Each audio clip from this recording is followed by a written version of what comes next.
Fatehgarh jail से मुंबई तक जुर्म की साजिश का खुलासा हुआ है। विरार में दिन दहाड़े बिल्डर समय चौहान की हत्या के मामले में अंडरवर्ल्ड का पुराना नाम सुभाष सिंह ठाकुर उर्फ बाबा पुलिस रिमांड में है। आरोप है कि जेल में रहते हुए उसने मर्डर की पूरी प्लानिंग की। मुंबई क्राइम ब्रांच उससे अब पूछताछ कर रही है। पुलिस का दावा है कि ये एक कॉन्ट्रैक्ट किलिंग थी जिसकी जड़ें प्रॉपर्टी विवाद से जुड़ी हुई है। देखिए।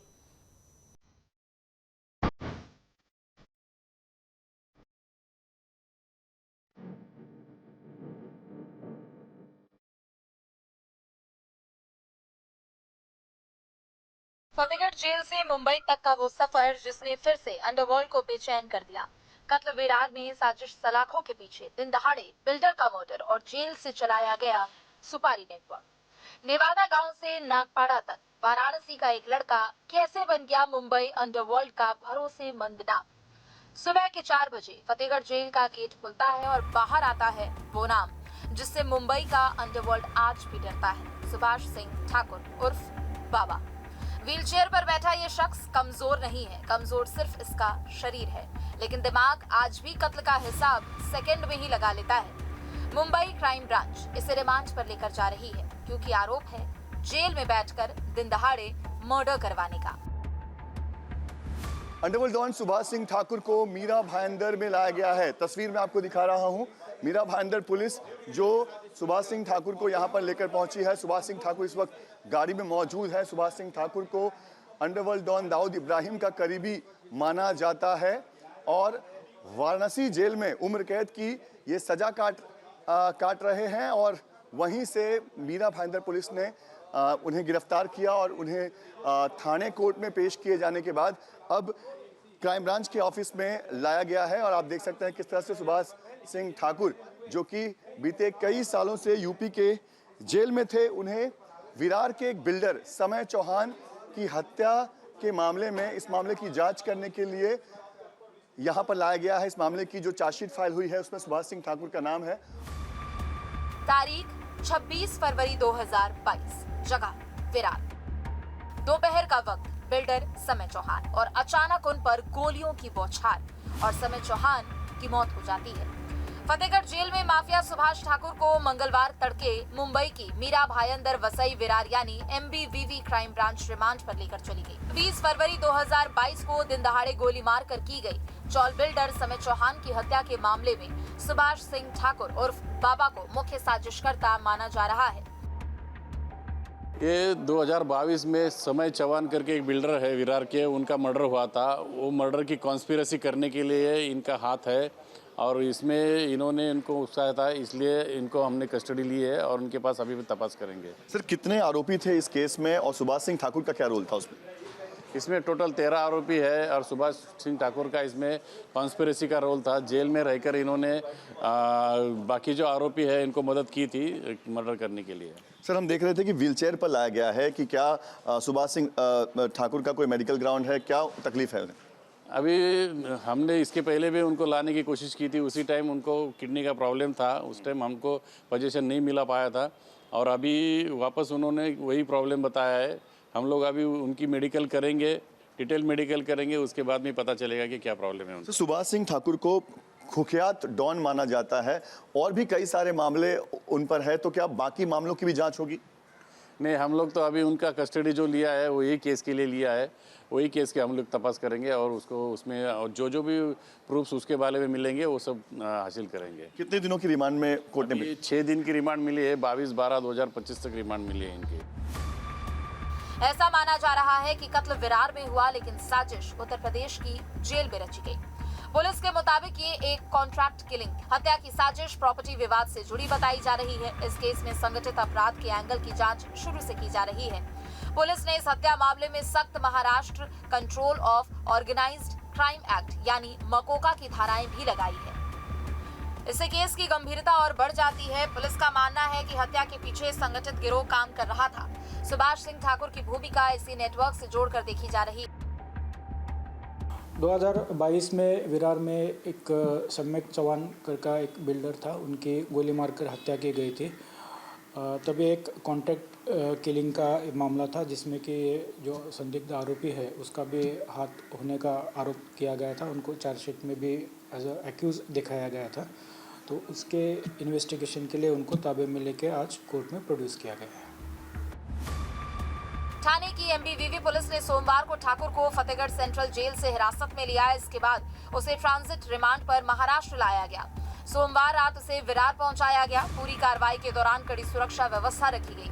पुलिस का कहना है कि ठाकुर को केस से जुड़े कई अहम सवालों के जवाब देने होंगे। फर्रुखाबाद जेल से जिस तरीके से मुंबई पुलिस ने सुभाष ठाकुर को गिरफ्तार किया है, माना जा रहा है कि मुंबई में एक बिल्डर की हत्या का आरोप भी सुभाष ठाकुर पर है। फिलहाल जांच में और भी चीज़ें सामने आ जाएंगी और यह भी सामने आएगा किस तरीके से मुंबई से लौटने के बाद भी महाराष्ट्र, राजस्थान, गुजरात जैसे जगहों पर उसके गैंग लगातार सक्रिय रहे। मंगलवार को ठाकुर को ठाणे स्थित स्पेशल जज वीजी मोहिते की अदालत में पेश किया गया। सुनवाई के बाद कोर्ट ने उसे 22 दिसंबर तक पुलिस कस्टडी में भेज दिया। जांच टीम का कहना है कि रिमांड के दौरान आरोपी से गहन पूछताछ की जाएगी। पुलिस ये जानना चाहती है कि हत्या की साजिश में उसकी भूमिका क्या थी। एसीपी बता रहे थे कि कैसे सुभाष सिंह ठाकुर को जो है वो अरेस्ट करके यहाँ पर लाया गया है और अब जो समय चौहान मर्डर केस है जो कि विरार का एक बिल्डर था और इस मामले में 13 आरोपी थे जिनमें सुभाष सिंह ठाकुर जो है वो मास्टरमाइंड बताया जाता है और सुभाष सिंह ठाकुर को अब गिरफ्तार करके लाया गया है, जहां पर अब पुलिस इस पूरे मामले की आगे जांच करेगी। सुभाष सिंह ठाकुर से पूछताछ की जाएगी और इस पूरे मामले में सुभाष सिंह ठाकुर का क्या रोल है वो भी तय होगा। बता दें कि सुभाष ठाकुर कोई नया नाम नहीं बल्कि 90 के दशक में मुंबई अंडरवर्ल्ड का ये एक बड़ा खिलाड़ी था। नए काम की तलाश में जब सुभाष ठाकुर उर्फ बाबा ने पहली बार माया नगरी यानी मुंबई में कदम रखा, तभी वो जुर्म की दुनिया के करीब जा पहुंचा था। वहां रहते हुए ही बाबा ने अपराध की दुनिया में कदम रख दिया। इसके बाद उसने पीछे मुड़कर नहीं देखा। वो एक के बाद एक ताबड़तोड़ वारदातों को अंजाम दे रहा था। जुर्म की काली दुनिया में उसका नाम तेजी से मशहूर हो रहा था। उसके नाम की दहशत भी मुंबई में नजर आने लगी थी। बाबा का नाम मुंबई अंडरवर्ल्ड में छाने लगा था। वो वहां के बिल्डरों और बड़े कारोबारियों पर शिकंजा कसता जा रहा था। एक वक्त था जब उसका कारोबार यूपी से लेकर मुंबई तक फैला हुआ था। माफिया डॉन सुभाष ठाकुर की बात की जाए तो वाराणसी के नेवादा रक्का गांव का रहने वाला सुभाष ठाकुर 70 के दशक में काम की तलाश में बम्बई जाता है, पर वहां पर काम तो वो नहीं करता बल्कि जराइम की दुनिया में कदम जरूर रखता है। धीरे धीरे वहाँ के लोकल गैंग के संपर्क में आता है और जैसे जैसे समय बढ़ता है फिर डी कंपनी का एक खास बन जाता है। बताया ये भी जाता है कि कहीं न कहीं से डी कंपनी जब शुरू हुई तो उसमें सुभाष ठाकुर का बहुत अहम रोल रहा है, पर मुंबई में जब ब्लास्ट हुए तो उसके बाद कहीं न कहीं डी कंपनी से उसका रिश्ता टूट सा जाता है, पर जुर्म की दुनिया से वो कभी अलग नहीं होता। समय गुजरता रहा और उसके बाद वो पूर्वांचल यानी कि अपने धरती वापस लौटता है और इस दौरान यहीं के जेल पे वो रहता है। देखिए, जो प्रचलित नैरेटिव्स हैं उसमें उसके अनुसार 70 के दशक के अंत में जो है इनका निवास स्थान बनारस में फूलपुर थाना क्षेत्र में जो है मंगारी नेवादा नाम का एक गाँव है, वहाँ के रहने वाले हैं। और तो इस इलाके के लोग, जैसे कि आप जानते हैं कि बनारस और आसपास के इलाके के लोग खास तौर पे आउटस्कर्ट्स के जो हैं उनको कम माइग्रेशन 60 और के दशक के बाद जो है बॉम्बे की तरफ, महाराष्ट्र की तरफ ज़्यादा शुरू हुआ। पहले ये लोग कलकत्ता की तरफ यहाँ के लोग जाते थे, तो उसी क्रम में एक जैसे अन्य बेरोज़गार युवक जाते हैं किसी तलाश में, काम की तलाश में बम्बई, इनका भी मुंबई जाना हुआ। वहाँ काम मिलने न मिलने के क्रम में, स्ट्रगल के क्रम में कई सारी ऐसी गतिविधियाँ और घटनाक्रम हुए जिसके बाद इन्होंने अपराध का रास्ता पकड़ा। दाऊद इब्राहिम का उद्भव शुरू हुआ है अपराध की दुनिया में वहाँ, तो ये फिर उसके बाद दाऊद इब्राहिम के साथ भी इनके संबंध बने। जिस दौर में सुभाष ठाकुर का नाम जरायम की दुनिया में चमक रहा था, तभी मुंबई पुलिस के एक कांस्टेबल का बेटा दाऊद इब्राहिम कास्कर अपराध की दुनिया में एंट्री करता है। मगर इस काली दुनिया में दाऊद को भी किसी गुरु की जरूरत थी। इसी वजह से वो सुभाष ठाकुर के दरबार में पहुंचा। बाबा ने उसे अपना शिष्य बना लिया, फिर उसे जराइम की दुनिया के पाठ पढ़ाए। वहीं से दाऊद ने जुर्म करने के तरीके सीखे। वहीं से वो पहले एक कुख्यात गैंगस्टर बना और फिर मुंबई का सबसे बड़ा माफिया डॉन बन गया।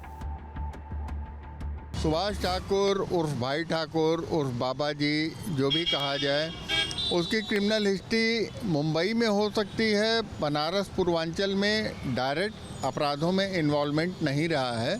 सुभाष ठाकुर जैसे पूर्वांचल के दूसरे लोग जौनपुर के बॉर्डर के और बनारस के लोग मुंबई में जा कर के रहते थे, वहाँ पे छोटा मोटा काम करते थे और बाद में दादागिरी भी करने लगे थे, तबेला वगैरह चलाते थे, तो वहीं पे इनको भाई ठाकुर का नाम मिला। ज़्यादा चर्चा में सुभाष ठाकुर का नाम जे हत्याकांड के चलते आया था। ऐसा आरोप है कि सुभाष ठाकुर ने ही जो उसके शूटर थे, पूर्वांचल के शूटरों को जो मैनेज किया था दाऊद के लिए, वो उससे पहले सुभाष ठाकुर की एक बार यहाँ पे शिवपुर थाना क्षेत्र में अरेस्टिंग हुई थी। तो जैसे कि वहाँ के मुंबई के माफिया होते हैं, ब्रेसलेट, अंगूठी और सिकड़ी वगैरह पहने हुए, वो सारी चीज़ें पुलिस ने जब्त की थी। सुभाष ठाकुर लंबे समय तक सेंट्रल जेल में यहाँ पे रहा है। जे कांड जो है वो दरअसल दाऊद इब्राहिम के आज तक के सबसे बड़े प्रतिशोध की कहानियों में से एक है। उसके जो दो सबसे बड़े प्रतिशोध रहे हैं, एक उसके भाई साबिर की हत्या का मामला था जिसमें उसने पूरा पठान गैंग नस्तो नाबूद कर दिया था, और दूसरा है बहन हसीना पारकर के पति यानी उसके बहनोई जीजा इब्राहिम पारकर की अरुण गवली गैंग द्वारा नागपाड़ा में उनके घर में घुस करके हत्या करना और उसका बदला दाऊद को लेना था। ये काम छोटा शकील के ज़रिए आया सुभाष सिंह ठाकुर के पास, और सुभाष सिंह ठाकुर ने सीधे चढ़ाई कर दी जे हॉस्पिटल के कैदी वार्ड पर, जहां शैलेश हल्दरकर और उसका साथी विपिन जो है वो एडमिटेड थे, और इन्होंने वहां पर बहुत ही अंधाधुंध गोलीबारी की, जिसमें न केवल शैलेश मारा गया, उसका एक साथी मारा गया, बल्कि 3 पुलिस अधिकारी भी मारे गए। 12 सितंबर 1992 मुंबई का जे हॉस्पिटल, AK-47 की गूंज, अंधाधुंध फायरिंग और अंडरवर्ल्ड में सुभाष ठाकुर का खौफ। अरुण गवली के शूटर को गोली मारी गई। दाऊद के बहनोई इस्माइल पारकर की हत्या का बदला लिया गया था। इस शूटआउट ने सुभाष ठाकुर को अंडरवर्ल्ड का बड़ा नाम बना दिया। इस केस में सुभाष ठाकुर को आजीवन कारावास हुआ। यूपी के फतेहगढ़ सेंट्रल जेल में रखा गया, लेकिन कहानी जेल के बाद भी खत्म नहीं हुई। इलाज के नाम पर 5 साल अस्पताल, मुलाकातों की लंबी लिस्ट और कई आरोप, यहीं से चलता रहा अपराध का पूरा नेटवर्क। जनवरी 2025 में डॉक्टरों ने फिट बताया और सुभाष ठाकुर फिर पहुंचा फतेहगढ़ जेल, जहां से विरार मर्डर की परतें खुली। अब सवालों की लंबी लिस्ट है। सुपारी कितनी थी? शूटर कौन थे? हथियार कहां से आए? और क्या कोई बड़ा नाम अब भी पर्दे के पीछे है? देखिए, ऐसा है जैसा मीडिया के द्वारा ही और तमाम चीज़ों पे हम पढ़ते रहे हैं, तमाम इस पे आर्टिकल आता रहा है कि सुभाष ठाकुर पहले डी कंपनी के लिए ही काम करते थे, लेकिन जो 91 का बम ब्लास्ट हुआ जिसमें निरपराध हिंदू मारे गए, तो एक हिंदू भावना उनमें प्रचलित वो हुई, तो वहाँ पे डी कंपनी की जो गिरोह था या जो गैंग था या जो नेटवर्क था, वो हिंदू मुस्लिम के आधार पर टोटल 2 फाड़ में हो गया। और उसमें सुभाष ठाकुर जो है सो कॉल्ड देशभक्त कह लीजिए या हिंदूवादी कह लीजिए, वो उस आधार पे अपने आप को अलग कर लिए और अपना एक पैरेलल उन्होंने साम्राज्य स्थापित किया, और अपना पैरेलल उन्होंने बॉम्बे में और तमाम पूर्वोत्तर भारत में, पूरे देश में उनका एक नेटवर्क काम करता रहा है, इसमें कोई संदेह नहीं। जिस आदमी ने जेल को कंट्रोल रूम बनाया, अब वही मुंबई पुलिस के रिमांड में है। देखना यह है कि क्या ये गिरफ्तारी अंडरवर्ल्ड की आखिरी कहानी बनेगी या फिर ये सिर्फ शुरुआत है। क्राइम कंट्रोल के लिए टीम स्टेट। आपके मोबाइल पर तुरंत आएगी ब्रेकिंग न्यूज। स्क्रीन पर सबसे पहले दिखेगी बड़ी खबर, देश दुनिया की हर खबर एक जगह। अब आपके मोबाइल पर तुरंत फटाफट इंस्टॉल कीजिए न्यूज़ नेशन ऐप और रखिए खुद को अपडेट।